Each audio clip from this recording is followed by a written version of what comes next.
The annual Stevens family dinner was always a masterclass in subtle cruelty, but this year felt different. Maybe because I knew something they didn't, or maybe because after 15 years of disappointment, I was finally ready to let the mask slip. I sat at the far end of my parents' mahogany dining table, watching my sister Amanda showcase her new engagement ring, a gaudy diamond that caught the chandelier light like a disco ball. She worked as a senior financial analyst at Meridian Tech, the same company where our father had spent the last 30 years climbing to middle management. 3 promotions in 4 years, Dad beamed, raising his wine glass. That's my girl. Following in her old man's footsteps. Mom dabbed her lips with a napkin, pride radiating from her perfectly maintained facade. And now engaged to the department head. We always knew you'd make us proud, sweetheart. I took a slow sip of water, letting the ice clink against my teeth. The irony wasn't lost on me. 4 years, they'd positioned Amanda as the family success story. The one who did everything right, who followed the prescribed path to respectability. Meanwhile, I was the cautionary tale. So, Sarah, Amanda turned to me, lips curved in what others might mistake for sisterly concern. Still doing that, what do you call it? Consulting thing? Something like that, I replied quietly. Dad's face darkened. He'd never forgiven me for leaving Meridian Tech 5 years ago, turning down the entry-level position he'd arranged. At least your sister has a real career, he scoffed. Not some makeshift freelance operation. The words stung, but not for the reasons they thought. I wasn't hurt by the dismissal. I was tired of maintaining the lie. What they didn't know, what none of them had bothered to discover, was that my consulting thing had evolved into Shadow Peak Ventures, one of the most aggressive private equity firms in the tech sector. We operated in stealth mode, acquiring undervalued companies and restructuring them from the inside out. And tomorrow morning at 9 a.m., we were finalizing our biggest acquisition yet, Meridian Tech. I'd spent 2 years orchestrating this deal through shell companies and proxy investors, making sure my name never appeared on any public documents. The board had approved the sale last week, desperate for the bailout after years of mismanagement had left them vulnerable. Only 3 people knew I was the actual buyer: my lawyer, my CFO, and Gregory Phillips, Meridian CEO, the same man my father had been unsuccessfully trying to get a meeting with for the past decade. I hear Meridian's going through some changes, I said casually, watching my father's face. Any rumors in middle management? He straightened his tie, always eager to prove his insider knowledge. Nothing to worry about. Just standard corporate restructuring. Phillips knows what he's doing. Amanda nodded, probably already imagining her next promotion. James says it's all positive changes. More opportunities for people who deserve them. James, her fiancé, the department head who'd been cooking the books for years, helping hide Meridian's real financial situation. We had a special file on him, thick with evidence of creative accounting and conveniently misplaced audit reports. I checked my watch. A simple Timex that made my mother wince every time she saw it. In exactly 14 hours, their whole world would shift on its axis. You could still come back, Dad said, his voice carrying that familiar mix of judgment and what he thought was paternal concern. I'm sure we could find something entry-level. Better than whatever you're making with your little business. I smiled faintly. My little business had cleared $300 million in profit last quarter. Tomorrow, it would add Meridian's $2.8 billion in assets to its portfolio. I appreciate the offer, I said, standing slowly. But I should head out. Early meeting tomorrow. Oh. Mom perked up. With one of your clients? I gathered my coat, a plain black wool piece that concealed its Burberry origin. Something like that. A company acquisition. Acquisition. Amanda laughed. You mean like consulting on someone else's deal? No, I said softly. Like buying a company. They all laughed. The kind of laugh reserved for children with big dreams or fools who didn't know their place. Don't get ahead of yourself, Dad warned. Leave the real business to people who understand it. People like your sister. I walked to the door, then paused. You know what's interesting about real business, Dad? Sometimes the biggest moves happen in complete silence.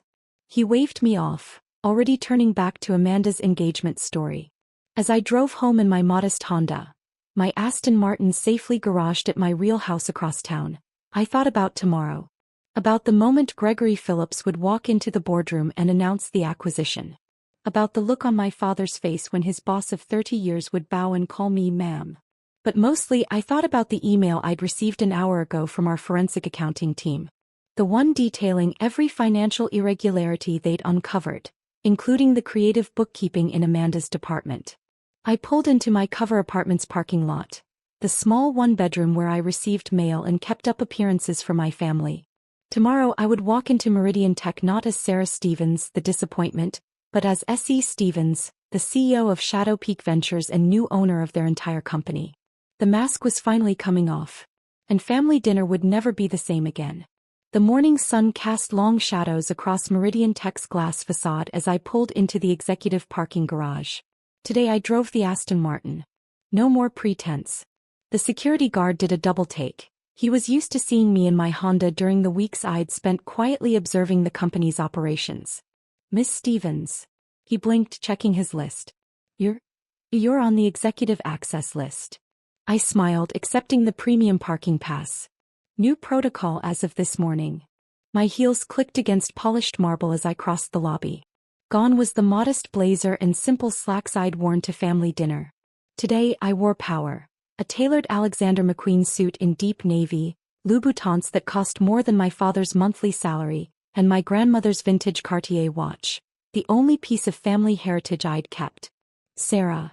I turned to find Amanda's fiancé, James, staring at me from near the elevator bank.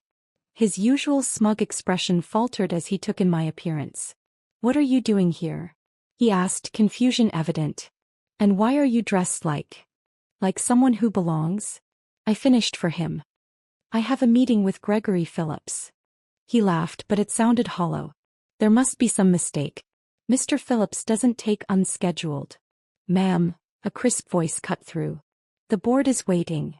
Gregory Phillips himself stood at the elevator holding the door. I watched James's face drain of color as his boss, my soon-to-be employee, bowed slightly in my direction. "After you, Miss Stevens." The executive floor was a hive of activity.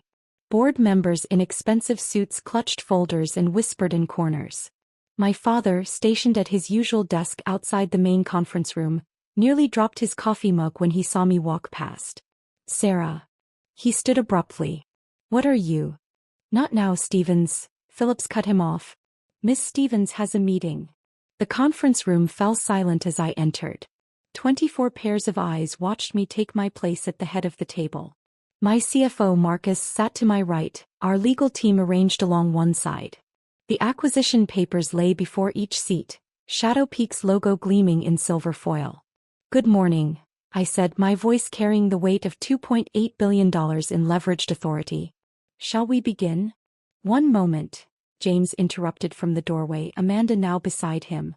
"They must have called her down in a panic. There has to be some mistake. Sarah's not, she can't be." "Sarah Elizabeth Stevens," Phillips announced, reading from the official documents. "CEO of Shadow Peak Ventures and, pending these signatures, the new owner of Meridian Technologies." The room erupted in murmurs. Through the glass walls I could see my father gripping his desk for support. "That's impossible," Amanda said sharply. "She's nothing. She just does small-time consulting." I opened my laptop, projecting our findings onto the main screen. "Actually, I specialize in identifying undervalued companies with." I paused, clicking to a particular spreadsheet. "Interesting financial discrepancies." James went rigid as his department's numbers filled the screen. 5 years of manipulated reports, all highlighted in damning red. "We'll be doing a complete audit," Marcus added smoothly.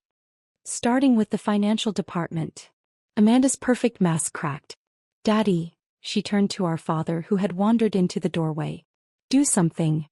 But he just stood there, 30 years of assumptions crumbling around him as his boss handed me a pen. "Miss Stevens," Phillips said formally. "Would you like to sign first?" I took the pen, its weight familiar in my hand.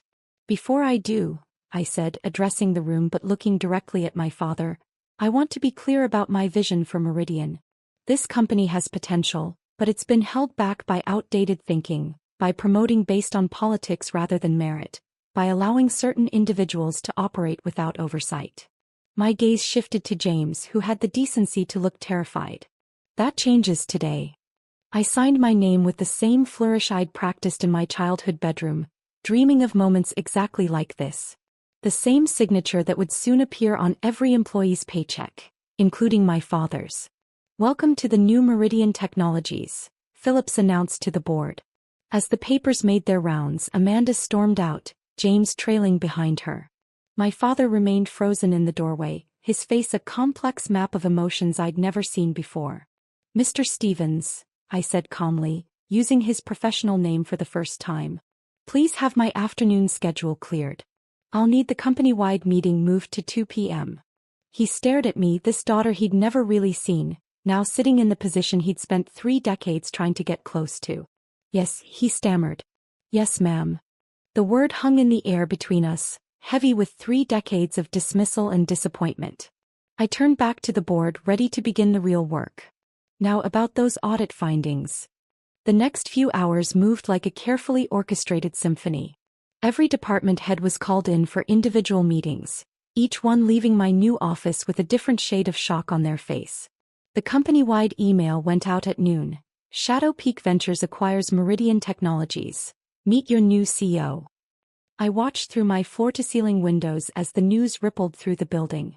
Employees huddled around computers, phones lit up with messages, and somewhere 17 floors below, my sister was probably having the meltdown of her life. A soft knock interrupted my thoughts. "Come in," I called, not turning from the window. "Miss Stevens," my father's voice wavered. "Your 2 p.m. company meeting is set up in the main auditorium." I turned slowly. He looked smaller somehow, his usual confidence replaced by something that looked almost like fear. "Thank you," I said professionally. "And the executive files I requested?" He placed a thick folder on my desk, his hands trembling slightly. "All here. Every promotion record and salary adjustment from the past 5 years. Including, I knew, the paperwork for Amanda's suspiciously rapid rise through the ranks." "Excellent." I sat down at what used to be Philip's desk. "Please send in Marcus and the HR director." "Sarah," he started, then caught himself. "Miss Stevens." Yes. How long? How long have you been planning this?" I met his eyes steadily. "Remember when you told me I was wasting my time with that consulting thing? I had already made my first $1 million. When you suggested I take an entry-level position here. I had just acquired my 3rd company. And last month at Mom's birthday, when you said I needed to learn about real business from Amanda." I smiled faintly. I was finalizing this deal. He sank into one of the guest chairs, uninvited. "Why didn't you tell us? Would you have believed me?" I asked quietly. "Or would you have done what you always did? Dismiss it, minimize it, explain why Amanda's path was better? But your apartment, your car, your clothes were a cover. Did you ever wonder why I never invited you to my place? Why I always met you at that small cafe downtown? Why I drove that Honda to every family dinner?" Understanding dawned on his face. "You've been living a double life." "No," I corrected him. "I've been living my real life. You just never bothered to see it." Another knock. Marcus entered with Janet from HR, both carrying laptops. "The audit team has finished their preliminary review," Marcus announced. "You'll want to see this." I nodded to my father. "That will be all, Mr. Stevens." He stood slowly, years of hierarchy training battling with parental instinct. "The family dinner. This Sunday." "I'll be there," I said, turning my attention to the reports. "And this time I'll come as myself." The afternoon unfolded like a series of controlled explosions. The audit revealed years of financial manipulation, most stemming from James's department. By 1:30 p.m., security was escorting him out of the building, his engagement ring to Amanda suddenly worth more than his frozen assets. At 2 p.m. sharp, I stood before the entire company in the main auditorium. 3,000 employees, from janitors to executives, all watching as their new reality took shape. "Change," I began, my voice carrying through the perfect acoustics, "is often uncomfortable. But comfort rarely leads to growth." I outlined my vision for the new Meridian: merit-based promotions, transparent financials, increased R&D investment, and a complete restructuring of the executive team. "Some of you have risen through connection rather than contribution," My eyes found Amanda in the crowd, her face a mask of fury. That ends today. Your previous position will not guarantee your future one. Your last name will not secure your next promotion. Starting tomorrow, every role will be evaluated based on performance alone. The energy in the room shifted. Hope from those who'd been overlooked, fear from those who'd been overvalued. My door will be open to every employee with an idea worth hearing, I continued. Because innovation doesn't care about hierarchy and neither do I. As the meeting ended, I watched Amanda charge toward the stage, but security, my security, smoothly intercepted her. This is because of me, isn't it? She hissed, loud enough for nearby employees to hear. You're just jealous. You always have been. I approached her calmly, aware of the audience we'd attracted. No, Amanda. This is business. Your department will be audited like everyone else's. If your promotions were earned, you have nothing to worry about. Dad won't let you do this. Dad, I said softly, works for me now. That evening, as the sun set over Chicago's skyline, I finally drove to my real home, a penthouse overlooking Lake Michigan.